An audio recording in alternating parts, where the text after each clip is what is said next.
human dignity.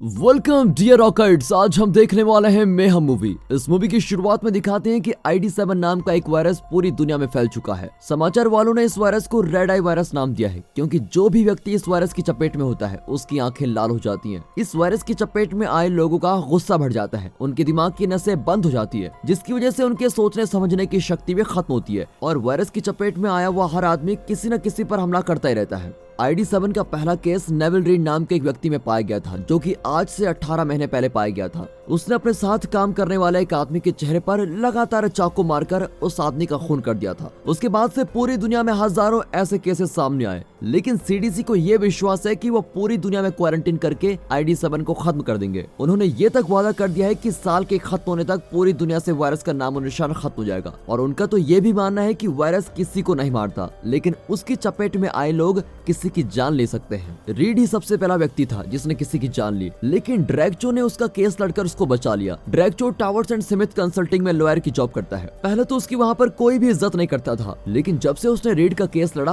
और ये साबित कर दिया कि रीड ने किसी की जान नहीं ली बल्कि ID7 वायरस की वजह से ये सब हुआ है, तब से ड्रैग की इज्जत ऑफिस में काफी बढ़ गई है और वो वैसी जिंदगी जीने लगा है जैसा वो हमेशा ही चाहता था। ड्रैग ने आगे बढ़ने के लिए बहुत मेहनत की होती है, लेकिन जितनी उसने कामयाबी हासिल की है उतना वो अपने आप को खोता जाता है। एक सुबह ड्रैग देखता है कि ओसवाल्ड जेनी नाम की एक लड़की पर चिल्ला रहा है। अब ये देखकर ड्रैग उसके पास पहुंचता है और ओसवाल्ड को उसके एक वीडियो दिखाता है और कहता है कि अगर तुमने इस बेचारी लड़की को अकेला नहीं छोड़ा तो मैं ये वीडियो तुम्हारी पत्नी को भेज दूंगा। फिर शर्मिंदा होकर ओसवाल्ड बिना कुछ कहे वहां से चला जाता है और ड्रैग सोचता है कि ऐसे छोटे छोटे अच्छे काम करके उसको रात को अच्छी नींद आएगी। फिर ड्रैग अपने ऑफिस में पहुंचता है और देखता है कि उसका फेवरेट कप वहां से गायब है। फिर ड्रैग अपने नीचे काम करने वाले माइल्स से पूछता है, क्या तुमने मेरा कप कहीं देखा है? लेकिन माइल्स उसकी बात पर ध्यान नहीं देता और कहता है कि तुम्हें किसी की कॉल आ रही है। उसके बाद ड्रैग अपना फोन उठाता है और उसे पता लगता है कि फोन पर उसकी बहन लूसी है। उसके फोन से तो ड्रैग बहुत ही चिढ़ जाता है क्योंकि उसके पास बात करने का भी समय नहीं है और वो बहुत ही टेंशन में भी है। लूसी तो सिर्फ ये जानना चाहती है कि ड्रैग उसके जन्मदिन पर घर आएगा या नहीं। और जब ड्रैग लूसी को बताता है कि मैं नहीं आ पाऊंगा, तब लूसी उससे कहती है कि चलो तुम आ नहीं रहे हो तो मेरे लिए कोई पेंटिंग बना दो। अपनी बहन से बात करने के बाद ड्रैग को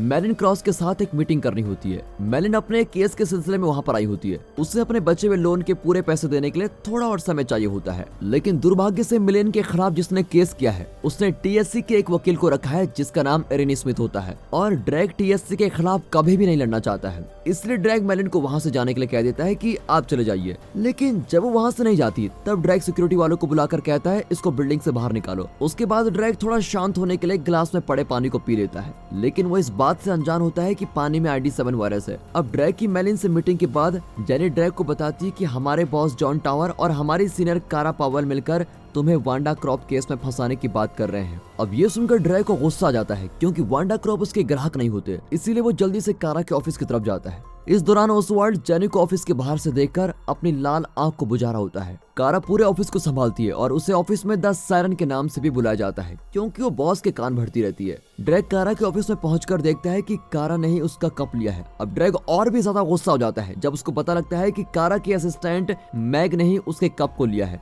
लेकिन कारा को इस बात से कोई फर्क नहीं पड़ता। उसके बाद ड्रैग कारा पर आरोप लगाता है कि तुम वांडा क्रॉप के केस का इल्जाम मुझ पर क्यों लगा रही हो जबकि वो मेरे ग्राहक भी नहीं है। लेकिन तभी कारा एक फाइल निकालती है जिससे ये साबित होता है कि वांडा क्रॉप ड्रैग के ग्राहक हैं। और फिर परेशान होकर ड्रैग उस केस के फाइल को अपने बॉस टावर के पास ले जाने का फैसला करता है।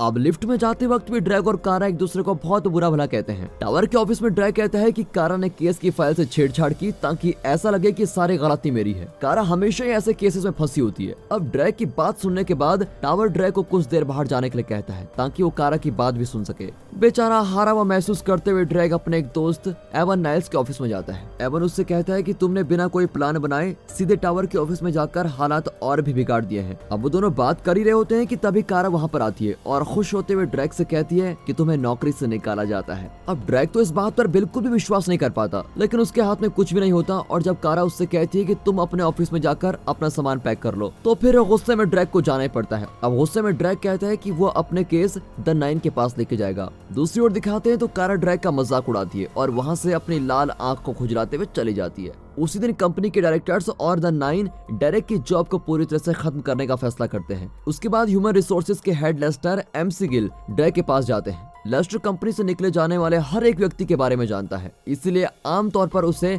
द रीपर के नाम से बुलाया जाता है। लेस्टर चाहता है कि ड्रैक एक डॉक्यूमेंट पर साइन करे कि वो वांडा क्रॉप की गड़बड़ी के लिए जिम्मेदारी ले रहा है। अब लेस्टर ड्रैक को इस जिम्मेदारी को लेने के लिए अच्छी खासी रिश्वत भी देने को तैयार होता है। अपनी आंख को खुजलाते हुए ड्रैक साइन करने से मना कर देता है, क्योंकि वो जानता है कि अगर उसने डॉक्यूमेंट पर साइन किया तो उसे कभी भी कहीं और जॉब नहीं मिलेगी। हालांकि लेस्टर उसकी बात सुनकर बिल्कुल भी परेशान नहीं होता और वो सिक्योरिटी को बुलाकर ड्रैक को बिल्डिंग से बाहर निकालने के लिए कह देता है। इसी दौरान सीडीसी एजेंट और स्वाट टीम वहां पर आती है और पूरी टीएससी बिल्डिंग को क्वारंटाइन कर देती है। अब ड्रैक बिल्डिंग के अंदर शोर शराबा होते हुए देखता है, जबकि ऊपर सीडीसी एजेंट टावर को बताते हैं कि उनके ऑफिस में ID7 वायरस होने की जानकारी एक मशीन से मिली है। इसकी वजह से सीडीसी एजेंट ने वायरस को खत्म करने के लिए बिल्डिंग की हवा प्रणाली में एक गैस छोड़ दी है, जिसकी वजह से पूरी बिल्डिंग से वायरस 8 घंटों में खत्म हो जाएगा। टावर के चेहरे को देखकर एक एजेंट उससे बताती है कि ID7 वायरस की चपेट में आया हुआ व्यक्ति के व्यवहार में बदलाव आएगा और उसके बहुत जल्दी मूड बदलेंगे। वो आदमी शांत रहने की अपनी पूरी कोशिश करेगा, मगर उससे हो नहीं पाएगा। नीचे ID7 की चपेट में आया ओसवाल्ड ड्रैक को पीटने लगता है, क्योंकि ड्रैक भी वायरस की चपेट में है। इसीलिए ड्रैक पास में गिरी एक कैंची उठाता है और ड्रैक ओसवाल्ड के पैर पर कैंची मार देता है। अब ड्रैक उसको पीट ही रहा होता है, तभी वहाँ पर एवन आ जाता है। एवन ड्रैक से कहता है कि तुम वायरस के खत्म होने तक अपने ऑफिस में जाकर छुप जाओ और यहाँ से निकलने के बाद वापस कभी मत देखना। थका हुआ ड्रैक अपनी दोस्त की बात मान जाता है और जैसे ही एवन मुड़ता है, ड्रैक अपने ऑफिस की ओर जाने लग जाता है। पूरी बिल्डिंग में हर जगह गड़बड़ी होने लगती है। ड्रैक लिफ्ट में जाता है और लिफ्ट से टावर के ऑफिस में चलने के लिए कहता है। हालांकि टावर के कहने पर लिफ्ट ड्रैक को एक बंद मंजिल पर लेके जाती है। वहाँ पर टावर का एक आदमी होता है जिसका नाम कॉल्टन स्नाइडर है और उसे द बुल नाम से भी जाना जाता है। वो फिर ड्रैक को पीटने लगता है। टावर ड्रैक से फोन पर बात करता है और उसका मजाक उड़ाता है। इसके बावजूद ड्रैक उससे कहता है कि मैं सिर्फ अपनी नौकरी वापस पाना चाहता हूँ। और जब इवन को पता चलता है कि उसका दोस्त मुश्किल में है, तब इवन ड्रैक की मदद करने के लिए पहुंच जाता है और टावर के दूसरे आदमी पर हमला कर देता है। लेकिन गलती से स्नाइडर इवन को मार देता है। स्नाइडर इवन को दीवार की ओर धक्का देता है, जिससे उसका सर एक कील से टकरा जाता है। और फिर टावर स्नाइडर से कहता है कि इवन की मौत के लिए तुम जिम्मेदार नहीं हो, क्योंकि तुम वायरस की चपेट में हो। तभी स्नाइडर ड्रैक को इवन की मौत पर शोक मनाते हुए देखता है और फिर स्नाइडर ड्रैक को एक मुक्का मारकर बेहोशी कर देता है। बाद में ड्रैक एक कमरे में उठता है जहाँ पर गुस्से में मेलिन भी होती है। तभी दोनों एक दूसरे को बहुत बुरा भला कहने लगते हैं और एक दूसरे को मारने लगते हैं। उसके बाद ड्रैक मेलिन को कहता है, हम उन लोगों से लड़ने में एक दूसरे की मदद कर सकते हैं जिन्होंने हमारे साथ गलत किया। ये सुनकर मेलिन थोड़ा शांत हो जाती है। ड्रैक कमरे में पड़े हुए टूटे फोन का इस्तेमाल करके कंपनी के सीईओ फ्रैंक को कॉल करता है और टावर की शिकायत करने से पहले अपने ऊपर लगे सारे इल्जाम को गलत बताता है। अब इससे गुस्सा होकर फ्रैंक टावर के बनाए बिल को फाड़ देता है, जिसकी वजह से टावर अपने आदमियों से ड्रैक को जान से मारने के लिए कहता है। अब बंद पड़ी मंजिल में दिखाते हैं तो मेलिन टावर के आदमियों का ध्यान भटकाती है, जबकि ड्रैक उनके पीछे से उन पर हमला कर देता है। वो टावर के भेजे हुए आदमियों को खूब खतरनाक तरीके से पीटता है और उन पर अपना गुस्सा निकालता है। उसके बाद ड्रैक और मेलिन एक कमरे में पड़े हर एक सामान को इकट्ठा करते हैं ताकि वो हथियार की तरह उनका इस्तेमाल कर सके और टीएससी के सभी पार्टनर्स और उनके रास्ते में आने वाले हर एक आदमी को मारने का फिर वो दोनों प्लान बनाते हैं। अब जब उनके पास 8 घंटे हैं जिसमें वो अपनी मन मर्जी से सब कुछ कर सकते हैं, इसलिए ड्रैक और मेलिन सबसे पहले लेस्टर से छुटकारा पाने जाते हैं। फिर मेलिन कील फेंकने वाली बंदूक से द रीपर पर हमला करती है, लेकिन लेस्टर अपनी छड़ी की मदद से उसके हमले से बहुत आसानी से बच जाता है। उसके बाद ड्रैक और मेलिन मिलकर लेस्टर पर हमला कर देते हैं, लेकिन जब एक गार्ड मेलिन पर बेहोश करने वाली बंदूक से हमला करता है, तभी ड्रैक को ना चाहते हुए भी मेलिन को वहीं जमीन पर छोड़कर गार्ड और उसके साथी से बचने के लिए वहां से जाना पड़ता है। हर जगह बहुत से पागल लोग होते हैं जो एक दूसरे की जान के दुश्मन बने होते हैं, इसलिए ड्रैक छुपते छुपाते अपने ऑफिस तक पहुंचता है और हर शिकार करने वालों से छुप जाता है। इस दौरान लेस्टर बेहोश पड़ी मेलिन पर हमला करता है। लेस्टर पूरी तरह से संतुष्ट होता है कि अब मेलिन वापस लड़ नहीं पाएगी। आखिरकार ड्रैक अपनी पूरी कोशिश करके गार्ड्स को मारने में कामयाबी पा लेता है और तभी मेलिन ड्रैक की तरफ कील फेंकने वाली बंदूक फेंकती है। ड्रैक उस बंदूक को उठाता है और लेस्टर पर हमला कर देता है, लेकिन लेस्टर अपने ऑफिस का दरवाजा बंद कर देता है, जिसकी वजह से सिर्फ कीलें दरवाजे पर ही लगती हैं और लेस्टर बच जाता है। उसके बाद ड्रैक मेलिन को उठाने में मदद करता है और दोनों मिलकर लेस्टर के ऑफिस में घुस जाते हैं और फिर वो लेस्टर से उसका की कार्ड मांगते हैं।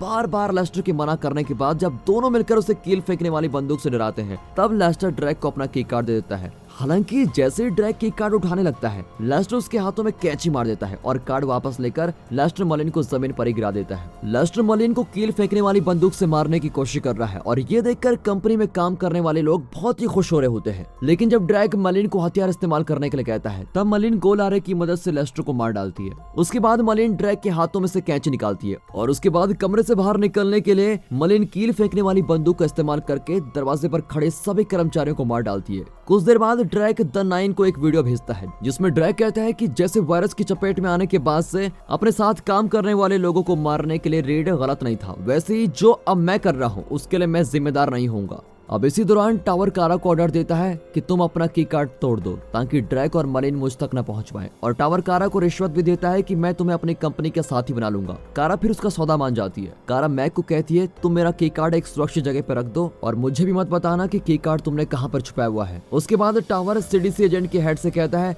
तुम स्वाट टीम को बिल्डिंग के अंदर भेजकर ड्रैक को गिरफ्तार करो ताकि ड्रैक किसी को न मारे, लेकिन सीडीसी एजेंट मना कर देती है क्योंकि ऐसा करने से बिल्डिंग में और ज्यादा हंगामा बढ़ जाएगा। अब टावर बहुत ही गुस्से में होता है और वो वहाँ पर पड़े टीवी को गोल्फ खेलने वाले डंडे की मदद से तोड़ देता है और उसके बाद अपने आदमी को कहता है अगर तुम ड्रैक को जान से मार दोगे तो मैं तुम्हें बहुत सारे पैसे दूंगा। ड्रैक और मलिन लेस्टर का की कार्ड इस्तेमाल करके कारा की मंजिल तक पहुंच जाते हैं और आखिरकार दोनों सायरन के सामने होते हैं। सभी आपस में लड़ने वाले होते हैं कि तभी सीडीसी के मनोवैज्ञानिक का फोन आता है और वो ड्रैक के साथ बात करने की कोशिश करता है। मनोवैज्ञानिक ड्रैक को समझाता है कि तुम गुस्से में कोई गलत न करो। हालांकि ड्रैक इस वक्त बात करने के मूड में नहीं होता और इसकी वजह से ड्रैक मलिन को तेज आवाज में गाने चलाने के लिए कह देता है। उसके बाद ड्रैक कारा के साथियों को बोलता है कि कारा ने जो कुछ भी किया उसके लिए तुम लोग जिम्मेदार नहीं हो। इससे पहले कि यहाँ कुछ गलत हो जाए तुम सब यहाँ से भाग जाओ, लेकिन कोई भी ड्रैक की बात नहीं सुनता। अब कारा को मारने के लिए ड्रैग और मलिन अपने हथियारों का इस्तेमाल करते हैं। कारा को मारने के लिए आतुर ड्रैग और मलिन अपने छोटे मोटे हथियारों को लेकर सायरन की गैंग के साथ लड़ने लगते हैं। वो यहाँ तक कि आग बुझाने वाले फायर एक्सटिंग्विशर का भी इस्तेमाल करते हैं। अब कारा के बंदों को हराने के बाद आखिरकार ड्रैग और मलिन कारा के ऑफिस में पहुंच जाते हैं और उससे की कार्ड मांगते हैं जिस कैंची का इस्तेमाल लेस्टर ने ड्रैग को मारने के लिए किया था। ड्रैग वही कैंची टेबल पर रखता है ताकि वो कारा को डरा सके, लेकिन तभी कारा ड्रैग के मग को दीवार पर मारकर तोड़ देती है और बोलती है तुम शांति से बैठ जाओ क्योंकि जो तुम्हें चाहिए वो अभी मेरे पास है। अब इस छोटी सी बाजी को जीतकर कारा अपनी असिस्टेंट को बुलाती है और साथ में अपना की कार्ड मंगवाती है, लेकिन मैग वापस आकर बताती है कि उसने तो की कार्ड को छुपाने की जगह तबाह कर दिया है। फिर मैग कारा को बड़ी आराम से बताती है कि बॉस को पता था कि तुम उन्हें धोखा दे सकती हो, इसीलिए उन्होंने मुझे की कार्ड को तबाह करने के लिए बोला और इसके बदले में वो मुझे नौकरी में तरक्की देंगे। फिर गुस्से में कारा और मैग दोनों एक दूसरे को बुरा भला कहती है। उसके बाद मैग टेबल पर पड़ी कैंची उठाकर कारा के ऊपर बहुत सारे हमले करती है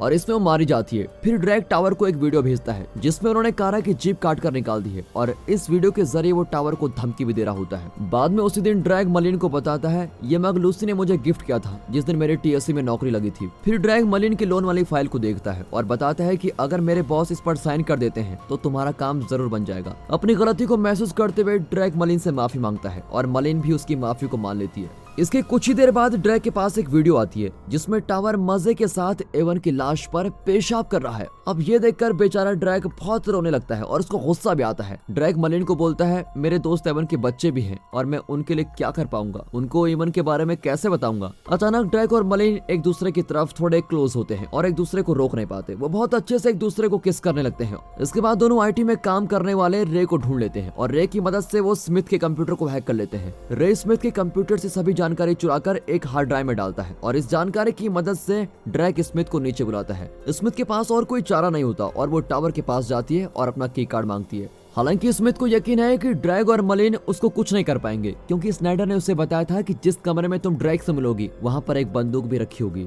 लेकिन वहां पहुंचने के बाद स्मिथ को पता लगता है कि वहां कोई बंदूक ही नहीं है और तभी ड्रैग उसको उसी की बंदूक दिखाता है। ये देखकर तो स्मिथ को अपना की कार्ड ड्रैग के हवाले करना ही पड़ता है। स्मिथ बोलती है कि अब मुझे कंपनी की राज वाली फाइल्स वापस कर दो, लेकिन जब मलिन बोलती है तुम मेरे लोन को थोड़े लंबे समय के लिए बढ़ा दो तो स्मिथ ऐसा करने से मना कर देती है। गुस्से में मलिन कंपनी की जानकारी वाली हार्ड ड्राइव भी तोड़ देती है। मलिन बोलती है ड्रैग तुम मुझे और इसको थोड़ी देर के लिए अकेला छोड़ दो ताकि मैं इसको बता सकूं कि मैं कौन हूं। अब जैसे ड्रैग बाहर निकलने वाला होता है वहां स्नाइडर आ जाता है। जब मलिन स्मिथ को मारने वाली होती है तभी ड्रैग अकेले स्नाइडर से लड़ रहा होता है। हालांकि स्नाइडर आसानी से ड्रैग को काबू में कर लेता है। जैसे स्नाइडर ड्रैग पर गोली चलाने वाला होता है वो अपना फैसला ही बदल लेता है और सारी गोलियां दीवार पर चला लेता है। फिर अपनी बंदूक को एक तरफ फेंक देता है। अब वो ड्रैग की पिटाई अपनी पीतल की बनी किसी चीज से करना चाहता है। ड्रैग बहुत कमजोर है लेकिन फिर भी वो लड़ाई करने की कोशिश करता है। वो एक पेचकस को स्नाइडर की छाती के ऊपर मारता है लेकिन राक्षस जैसे स्नाइडर को कुछ भी नहीं होता। अब स्नाइडर मिर्ची वाला स्प्रे निकालता है ताकि वो ड्रैग की आंखों में मिर्ची डाल सके,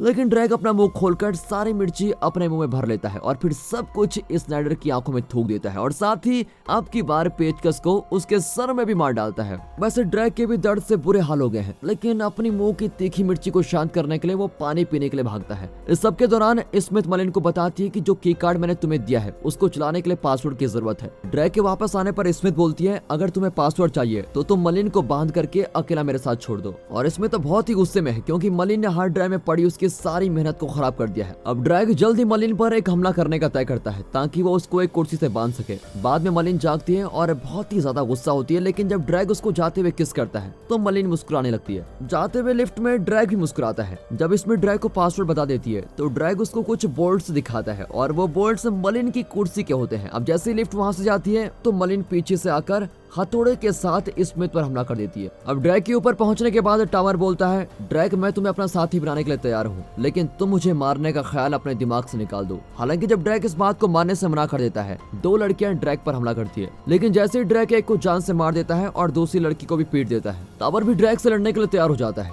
टावर दोबारा चालबाजी करता है और बोलता है वाह ड्रैग तुम मुझसे लड़ने के लिए एक नया प्लान लेकर आए हो, ये तो एक बहुत ही अच्छा हथियार है। दोनों के बीच खतरनाक लड़ाई होती है और आखिर में ड्रैग की लड़ाई को जीतने लगता है जब वो अपने टूटे मग के हैंडल से अपने बॉस की पिटाई करना शुरू करता है। आखिरकार कंपनी के सभी बड़े लोग टावर्स को मारने की अनुमति दे देते हैं। अब ड्रैग एक आखिरी मुक्का मारता है और उस घमंडी टावर को नीचे गिरा के मार देता है। अब जैसा कि टावर मारा जा चुका है तो ड्रैग कंपनी के 8 बड़े लोगों को समझाता है कि आप लोग मुझे वापस नौकरी पर रखना चाहते हो, और फिर वो उसको नौकरी पर रख लेते हैं और अब टावर की जगह ड्रैग है। और दूसरी तरफ उस वायरस को मिटाने के लिए भी दवाई बना दी जाती है और उसको FDA ने भी मंजूरी दे दी है। अब ड्रैग मलिन की लोन वाली फाइल पर साइन कर देता है और चुपचाप अपनी नौकरी छोड़ देता है। जैसे बिल्डिंग को खोला जाता है ड्रैग और मलिन TSC बिल्डिंग से निकलते हैं और बाद में ड्राइंग करने की क्लासेस लेने लगते हैं। ड्रैग सोचता है कि हमें खुद ही अपनी सफलता का रास्ता ढूंढना चाहिए। जब इस बारे में सोच रहा होता है तो तभी टावर को जमीन पर गिरते हुए दिखाया जाता है। अपनी गलती को महसूस करने के बाद ड्रैग ने हिम्मत के साथ अपनी कंपनी के गलत कामों को बंद करने का फैसला लिया।